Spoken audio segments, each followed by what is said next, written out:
Hey, what's up, folks? Welcome back to On Texas Football. I'm lifetime Longhorn Rod Davis, joined, of course, by the coach, former high school football coach at Burnett, Capel, Brownwood, Rotan, Belton. Also played college football at Abilene Christian, coached there as well, and on the staff at the University of Texas for multiple head coaches. It's our coach, Bob Shipley. What's going on, Coach? How you doing? Hey, what's happening, Rod? You doing good? I'm doing great, Coach. Even better after Longhorns got that big win over Michigan. Also, don't let me forget about ShipleyRanches.com. You can go check that out as well. That's what Coach is doing a lot of his work these days, but also he helps us out with a lot of his football wisdom. So we'll talk about a couple of concepts from the Texas-Michigan game that I think going forward for Texas are going to be big advantages for them. We'll talk about the red zone offense for Texas, which has only a 2-game sample size, Coach, but seems to have flipped overnight from being one of the worst red zone offenses to being one of the best. So it didn't happen overnight, it happened over an offseason. But Sark and his hard work in the red zone is paying off early on. So we'll get to that too. But before we get into any of the topics for Football Theory, let's thank our sponsor for Football Theory. Boom, our friends over at Duck Camp sponsoring Football Theory. Duck Camp produces premium outdoor goods for the outdoor spirit in all of us. Duck Camp is dedicated to providing the best outdoor goods so you can outdoor good, whether you're an avid hunter or whether you prefer fishing or you're like me and you like the camaraderie of the campfire and the campsite, no matter what way you enjoy the great outdoors, you can do it with our friends over at Duck Camp. Duck Camp is a brand that understands the culture of outdoor living and the good times and good friends that come along with living an outdoor lifestyle. And right now they got their new fall lineup. Their new fall selection is up, and it is fantastic. Matter of fact, I've already ordered 4 pieces from it, 2 hats and 2 shirts. You can go check it out. Hopefully, none of their items are sold out because they sell out pretty fast because they're really popular. So go check it out for yourself, duckcamp.com. That's duckcamp.com. And like I said, go check out that new fall selection. It is really, really cool. All right, Coach. Let's talk about some of the things in that Texas-Michigan game that stood out and I think are worthy of discussion. I can't wait to get your thoughts on it. One of the things that, and we've been talking about this on the show for a while, is red zone offense and really how bad Texas was in red zone offense last season. Touchdown percentage in the red zone for Texas. I don't have to review the numbers, but we will just for the sake of discussion. They were 120th in touchdown percentage in the red zone last season, 90th overall in red zone offense, only scoring touchdowns in around 50% of their red zone trips in 2023. Through 2 games, small sample size, but we knew Sark was dedicating a lot of his offseason to figuring out this issue. Right now, the Longhorns 11 of 11 in terms of scoring in the red zone, tied for second in touchdown percentage in the red zone with 90.9% touchdown percentage in the red zone. So, of course, they're top 10 offense in those categories if you look at it. So it's interesting, some of the things that I've looked at that I don't know might have been adjustments by Sark in the red zone. I think one of them, because I went and looked at, and I threw the Helm touchdown in there too, Coach, from the Michigan game, because that was at the 21-yard line. So I don't know. I know it's all 20-yard line and in, but I figured, you know what, for the hell of it, let's just open it up. So they scored 10 touchdowns in the red zone, but I'm going to throw in that one, and that would make 11. So I tried to look at the commonalities in the 11 red zone touchdowns, and there's no doubt that motion seems to be a common theme in all of them. 9 of the 11 plays that I could actually observe, because a couple of them on the television copy, they're playing highlights before the play, so you really can't see if they might have had some motion before the snap. But 9 of the 11 touchdowns that Texas has scored in the red zone, they've had some kind of motion on. In this Michigan game, Coach, actually, we'll get into this is kind of one of our other topics. Sark had his highest rate that I calculated on my stats, highest rate of pre-snap motion, second highest rate of pre-snap motion since he's been at Texas, which, I think says a lot about the game plan. But yeah, I mean, I think motion and just overall, because I was thinking about this when I was looking at the some NFL games, and I was watching that Monday Night Football game between the 49ers and the Jets. Kyle Shanahan had a 90% pre-snap motion rate in that game, Coach. 90% of his plays had a pre-snap motion shifts. In that first football game, the first NFL game of the season with Andy Reid and the Chiefs versus the Ravens, his pre-snap motion rate in the first half was 94%. And I wonder if Sark is being inspired by watching these guys, and obviously the Monday Night Football game is afterwards. But there's some of the best minds in football are deciding this is one of the best cheat codes, and they're going to be gratuitous in their usage of pre-snap motion. And we saw from Sark one of his highest rates of it too. But in the red zone in particular, why is it such an advantage there in that constricted space? Yeah, well, that's an incredible statistic that you have. I would like to know last year what percentage of pre-snap motion and movement we had in the red zone. You have that's that? Good. I'll have to calculate that. It's a good point. Yeah. But being a defensive guy, you know this. Studying defenses my whole career as an offensive guy is what I've done, and it's it can't, with no motion and shifting, it's much easier for the defense to disguise their coverage in the red zone because you don't have much room back there. You know, it's like, okay, is he stacked over the top because a blitzer's coming, or there's just not enough? You know, it just looks like he's stacked over the top because he's normally lined up deeper, but since we're in the red zone, he doesn't have as much to defend. So is a safety coming down to because that's one of the first things, you know, a coach and a staff looks for is if you've got a slot receiver and you've got a guy over the slot and you've got a guy 7 yards behind the slot right over the receiver, there's a pretty good chance the first guy is going to blitz, you know? Yeah. And, but in the red zone, it's a little bit different. It's different because that guy can be 7 yards off. The safety could be 7 yards off maybe, but he's still going to be in his zone. But when you put in motion and shifting, you ask any defensive coordinator, if you could prefer, how would you prefer to defend somebody when they come to the line of scrimmage? And they would say, I don't care what formation they're in, if they would just stay in it. The stationary, yeah. If they would just stay in it, then I don't care what they run. Yeah. If they would just stay in it. The thing that drives defensive coordinators and defensive players to have to be very focused and dialed in and very well prepared and coached up is when you start shifting in motion 90% of the time. Now, first of all, you show your hand somewhat. I know, Coach, Rod, there's probably still some ways that people can disguise some stuff, and maybe you don't know everything they're doing, but you have a lot better idea of what kind of defense they're going to be in when you're moving and shifting guys around, and you're looking for mismatches, and hopefully the staff over the offseason, I'm sure, has a pretty good plan because as an offense, you've got to sit back and say, okay, we're going to be in this 3-by-1 formation, but then we're going to motion and then we're going to shift. So what's the best way they can defend us if they shift to a certain formation or defensive alignment? What things can we take advantage? If they shift to this, well, now what can we take advantage of? If they shift to this, if they go with this guy in motion, or they don't, or they're bumping, or they're rolling, or whatever, you have to have a plan. You don't just put a guy in motion just to watch him run across the field. Everything is designed. Yeah. Yep. It's all designed to either put someone in a mismatch or put them in a bind or put them in a no-win situation. And that's what Sark is brilliant at. I'm going to tell you what, as this young season unfolds, I'm getting more and more.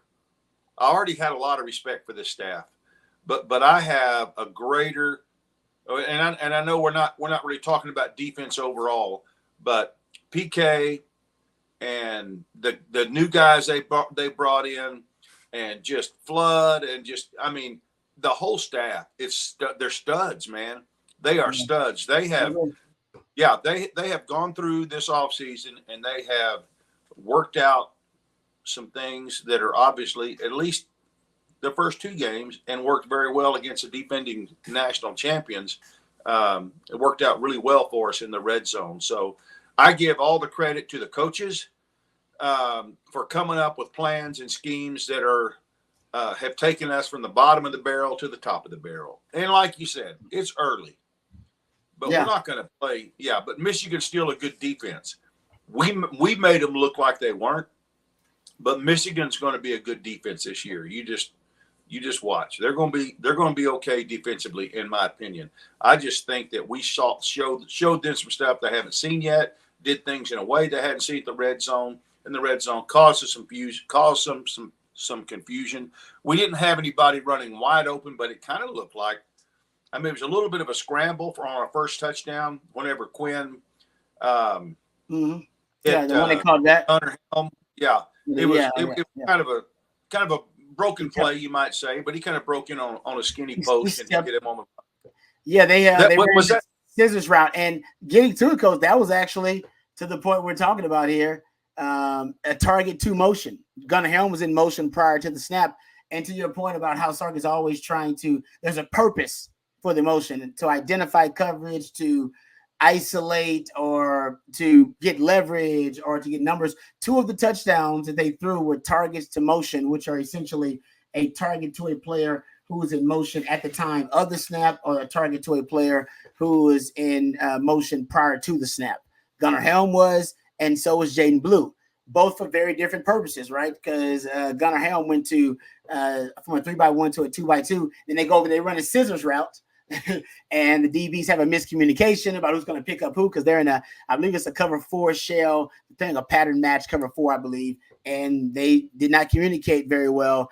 And that's a lot of what Sark is trying to do, is force the defense to have to adjust constantly to all these little cheat codes. So in terms of targets to motion, coach, because I pointed out that this is the second highest pre-snap motion rate of any game. So I don't know the red zone pre-snap motion rate. Usually Sark is around 55%. All right. But he was really high in this game, upwards of 70%. So it was a really high pre-snap motion rate for Sark in this game.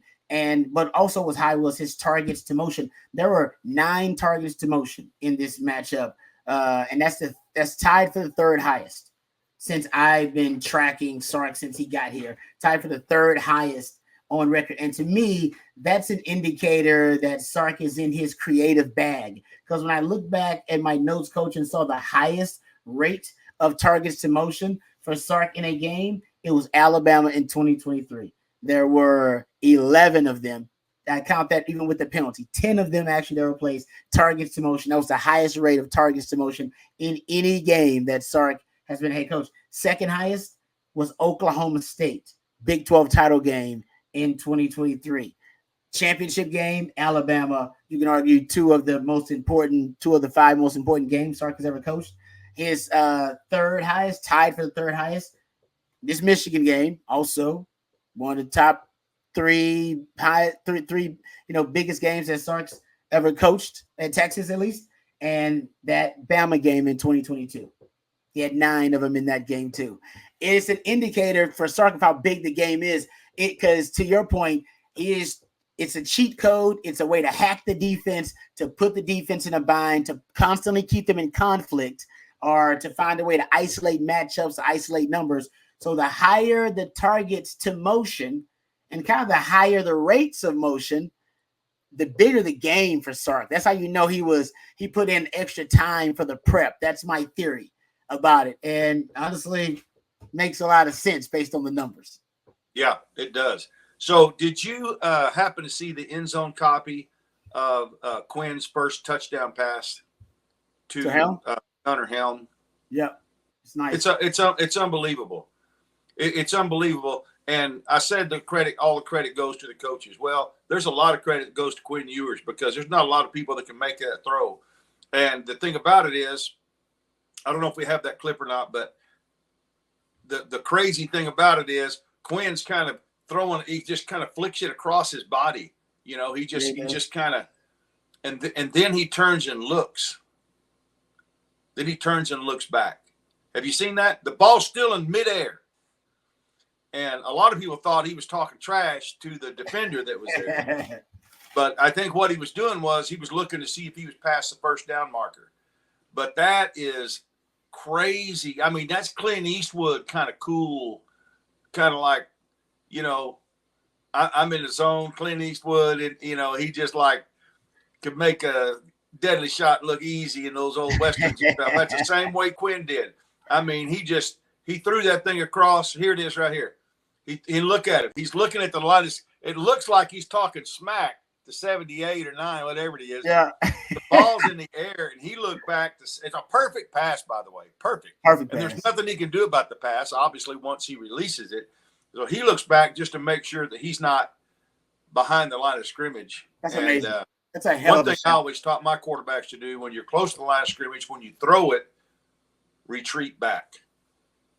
Because if you're retreating back after you throw, then the official looks and goes, "Oh, okay, was he past the line?" And they look at him, and if he's backing up, they'll if he was close, they'll give it to him. But that throw by Quinn is just a perfect example of the maturity and what we have. We have lightning in a bottle, almost caught lightning in a bottle with Quinn, Sark, this staff, and everything happening at this point in time in the universe in Austin, Texas. I think we've caught lightning in a bottle, and it's dadgum fun, to instead of talking about why can't we score in the red zone, we're like, golly, that was amazing. They make it look easy, Yeah. And honestly, I think that was close. It was a 21-yard line. So essentially, in my mind, that is red zone. But you're right, Coach. In terms of Quinn, and I threw this out there because to your point about how cool he was and how poised he was. He had higher Pro Football Focus grades, a higher yards per attempt, a higher adjusted completion percentage, and a higher average depth of target, and higher NFL passer rating while under pressure than he did from a clean pocket versus Michigan. That's how good he was. That under pressure, he was actually better than he was with no pressure in a clean pocket. He was unbelievable. That's the best I've seen Quinn handle pressure and the blitz. Honestly, might be the best I've seen him play overall. That Bama game last year was really good too. I think he was better in that Michigan game. That he made it look like they didn't have 4 or 5 NFL players on that defense, which they do. Yeah, there's no doubt, and it makes Michigan fans and Michigan staff probably go, golly, man, our defense is going to suck this year. No, I don't think they're going to. I think you just let one of the best offensive staffs in college football do their thing on you earlier in the year, and you didn't know what their plan was going to be this year to handle the red zone deficiencies from last year. Yep. And you're right. It's, are still early, very early. A lot of this season to go. We'd be crazy to think that we're going to continue on this red zone streak that we're on. But it's sure nice to be on the upper echelon of the red zone success this year at this point in the season, or at any point in the season as compared to where we were last year.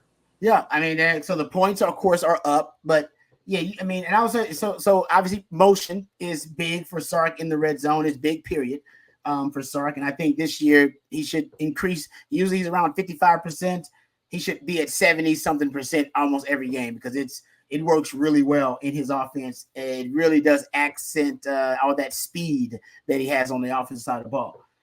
But also in the red zone, something else I've noticed, Coach, is the straight drop back, because they are Quinn has 6 touchdown passes so far. There are 7 touchdown passes total because Arch has that 1.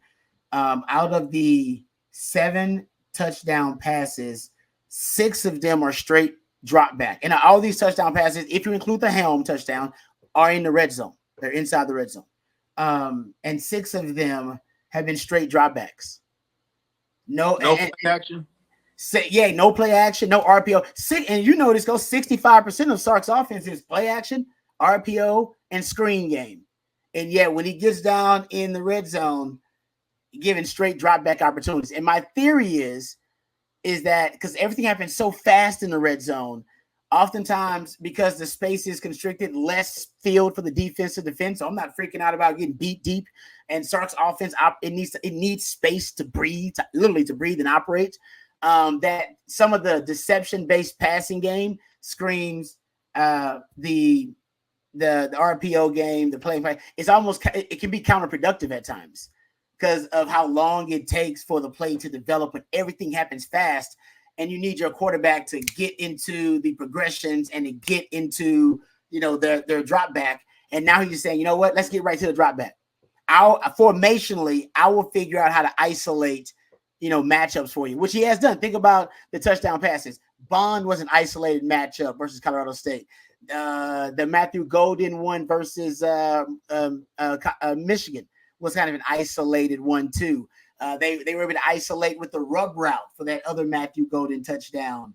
They just find easy ways to find one-on-ones, and he's like, "Hey, my guy will win," and Quinn can deliver the ball on the money. So it's very simplistic, but I think they just got into the straight drop back game because Sark's offense is not a lot of straight drop back, maybe a third of it, and yet in the red zone we're seeing like at least for the touchdown passes, you're seeing like I said, 6 of the 7 are straight drop back opportunities. Only the Matthew Golden, I believe, no look pass is your RPO. It was a split flow RPO. Yeah, I think you nailed it, Rod, and I hadn't even thought about that. But that makes so much sense to me that, he's got his eyes downfield right now. It's kind of like back before people, one of the reasons they started putting people in the shotgun so they could get their eyes downfield quicker, you know, and if they're taking 5 steps back and 7 steps back, you know, your head shaking and you're moving and, you know, you're running backwards. It's so much calmer just to be able to take a shotgun snap and a couple of steps as you're drifting back to get your eyes on your reads, as you said. That makes perfect sense. And that is that's a great point, and I don't think there's any doubt that that's what the staff and Quinn figured out in the red zone. One thing that's going to help him is getting his eyes on the defense earlier. And if he's got his back turned to the defense, faking a handoff or faking a jet sweep or something, it's just going to take longer. You hit the nail on the head, Rod. That's a great evaluation, I think, of what, and let's see if that continues to. Yes, we know there's still going to be some, but I bet you the higher percentage is going to be straight drop back because he's obviously more comfortable in that. I think that's what it is. And I think it's like you said, with the RPO, you have your eyes obviously on the defense, but you still got to worry about the sleight of hand and the mesh point. So you have to throw from weird angles in the red zone where you don't have a lot of space. You'd rather him already be back, like you said, comfortable in the shotgun or in the pistol and just delivering the ball where he needs to. That's just my theory. It's just a theory. Here's the last one about the red zone offense. It's to me, misdirection has been also one of the key elements I've noticed that's a common trend. The misdirection.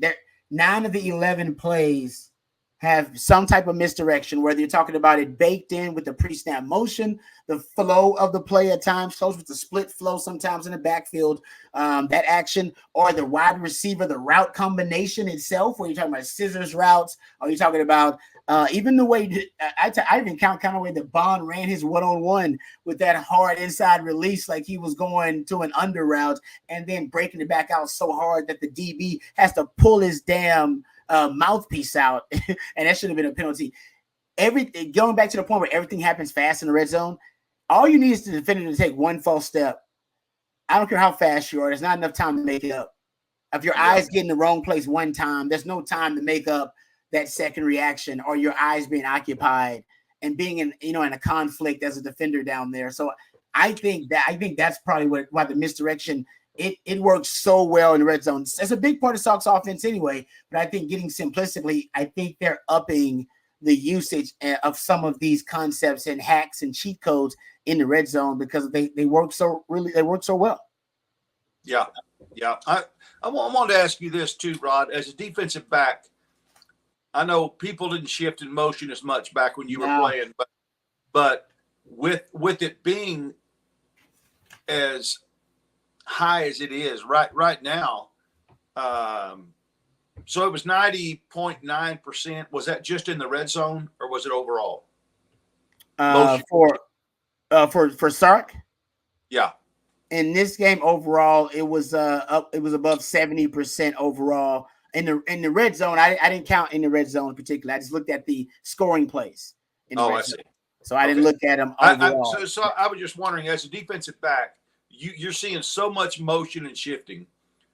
Do you think it's possible for a defensive back? I'm sure it's possible, but how likely is a defensive back is not really dialed into the formation because he's assuming they're going to motion and shift? You know what I mean? And then all of a sudden, then all of a sudden the ball snapped. You're like, oh crap!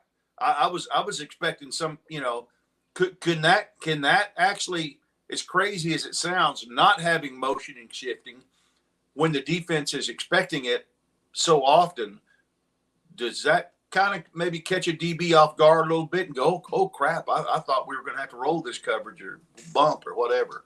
I think you can break tendency that way.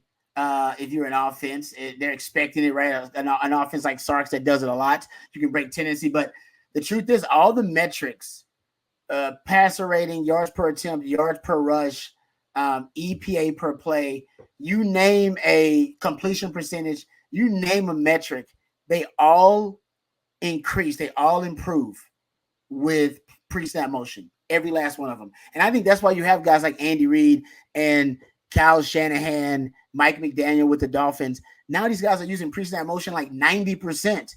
Last year they were in the 70 to 80. They're using it more and more, and I think they're using it more and more because their analytics tell them it works.